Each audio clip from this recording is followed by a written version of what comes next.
Well, how exciting for me on a Friday to spend time with, one of the original celebrities, Mr. James Warner Smith. Welcome.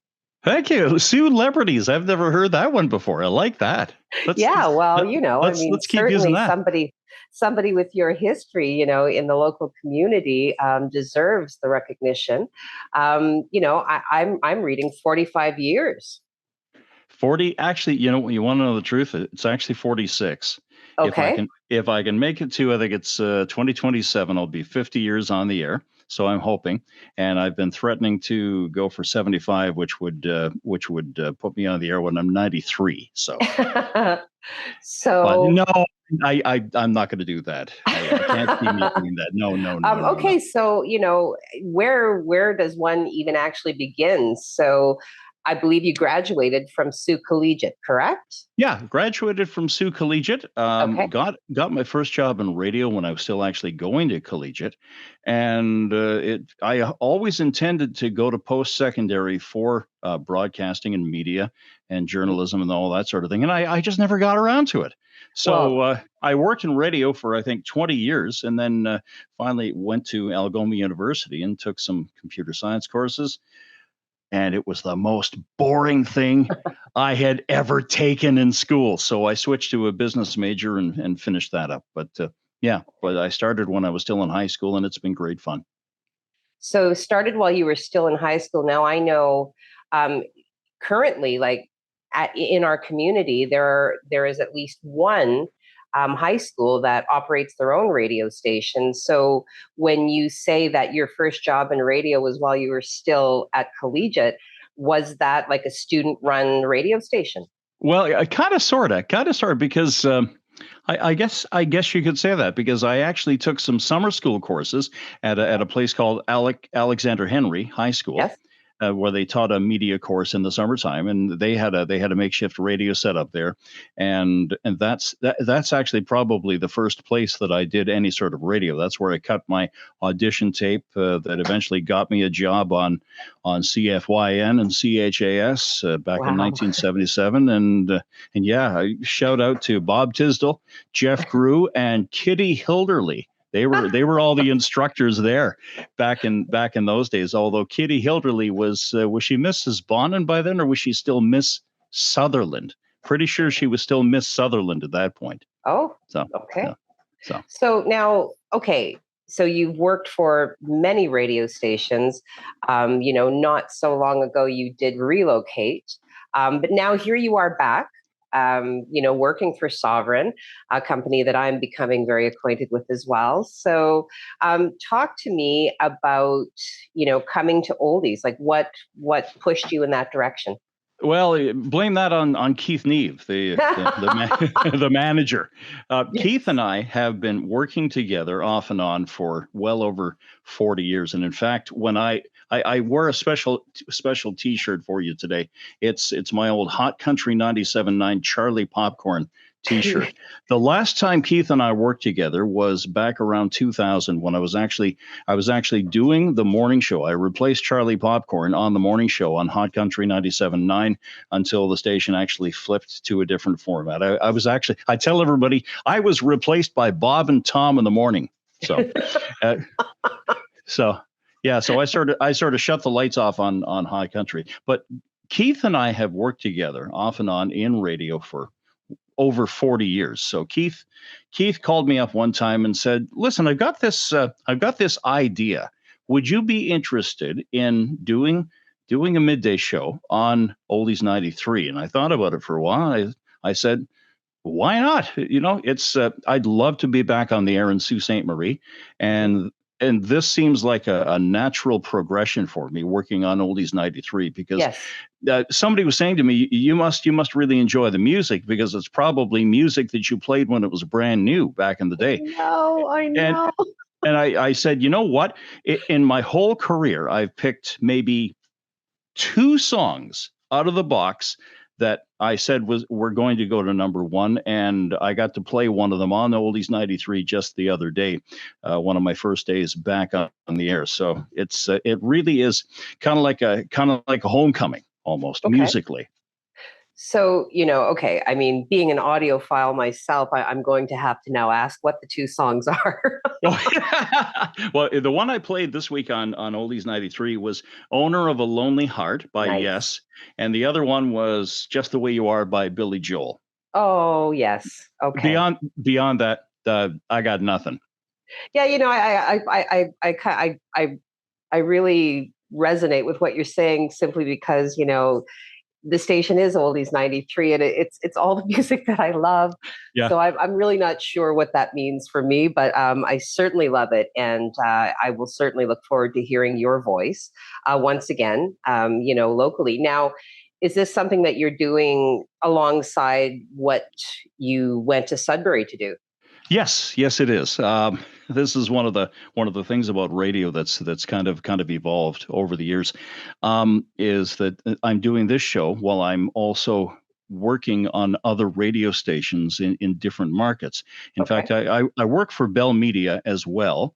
Okay. And I work on Pure Country 91.7 in Sudbury. Plus, I work on a collection of stations in central and southern Ontario, doing news on the weekends, hosting shows occasionally, and just doing whatever needs to be done. It's kind of the way the industry, thanks to technology, has evolved over the over time. And it's really quite interesting to be on a radio station in one market, like I was today, doing the morning show, and then I'm on Oldies 93 in Sault Ste. Marie and Newberry doing the midday show. And Okay. another famous broadcaster that I remember had an expression. It was something like, as long as I'm here, it doesn't really matter where here is."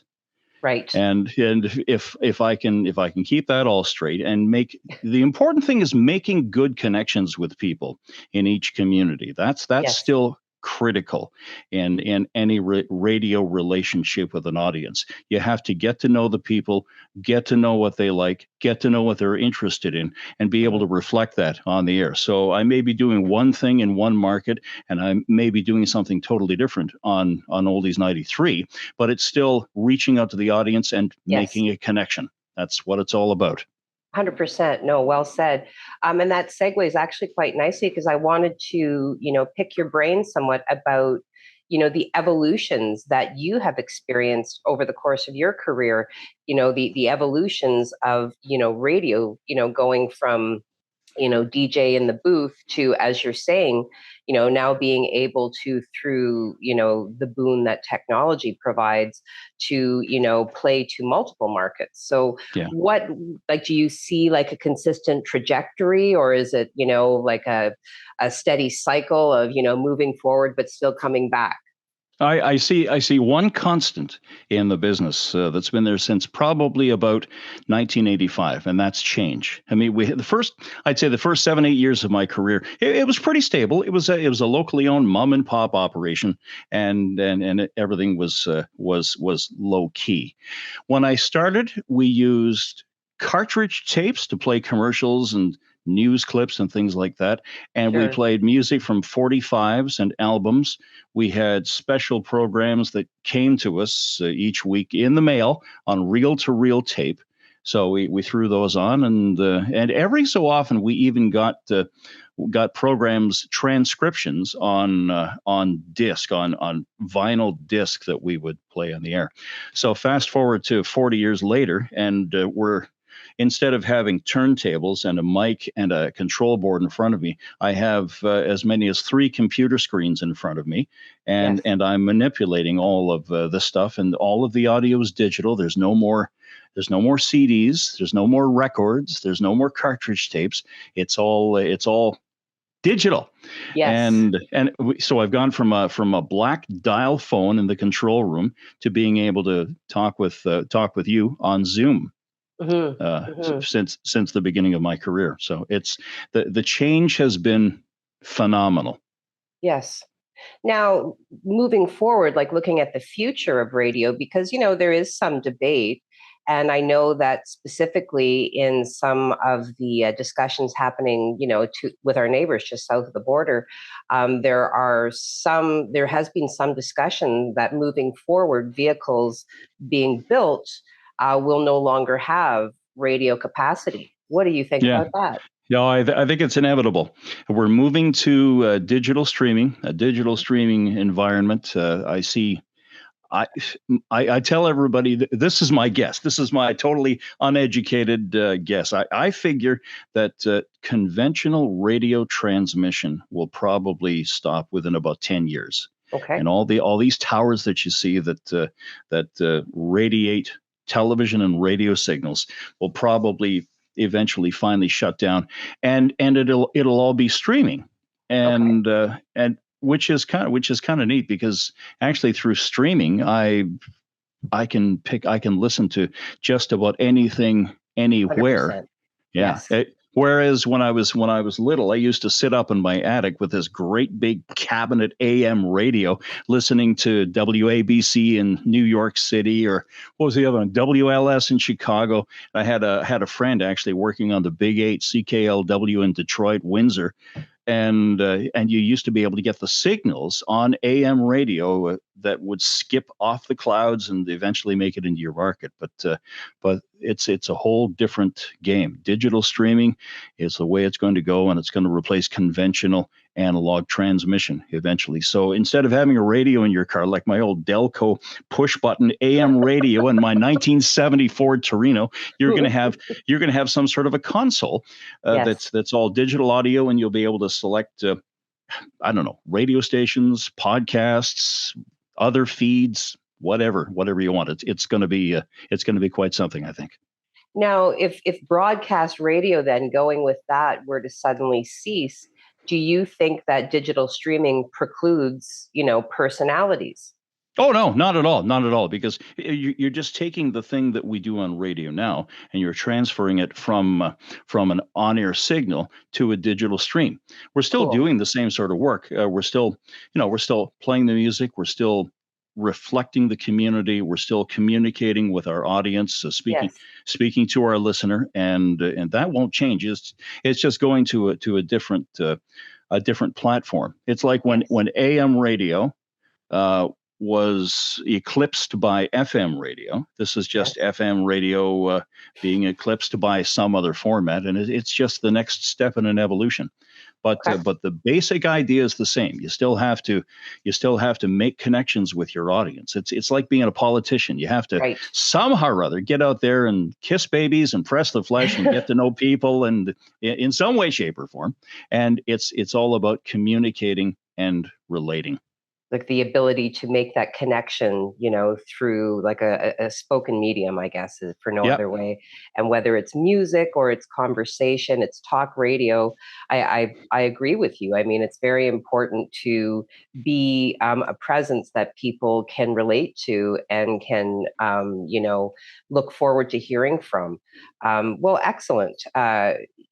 Certainly, being able to kind of absorb, your perspective, which, brings such a body of experience to it. And may children nowadays never know what it was like to sit there with your record on pause, waiting for that Waiting song, for that song. only to have the DJ jump the post. Yeah, No, yeah. Shut up! Shut up! Stop why are you talking! still I want to talking? record the song.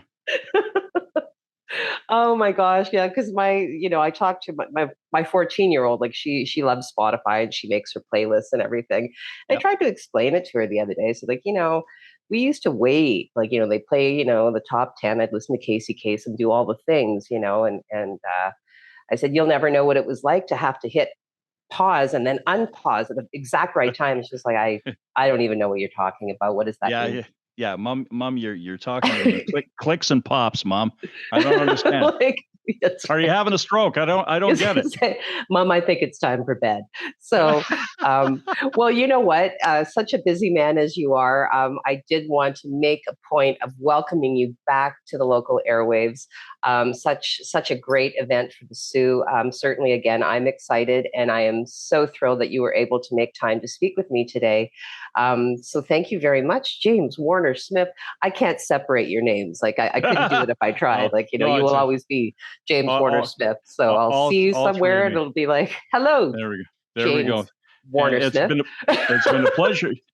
And it's been a pleasure talking to you. And just so everybody knows, I'm on Oldies 93.9 weekdays from 10 in the morning till 3 in the afternoon, right after Mark San Angelo and just before Travis Freeman on Oldies 93. And it's going to be a great time. I'm really looking forward to it. And when we're recording this interview, I've actually just finished up my first week on the air. So it's been great fun, and it's going to be even more fun as time goes by. So thanks Excellent. for your time, Heidi. Thank Appreciate you it. so much.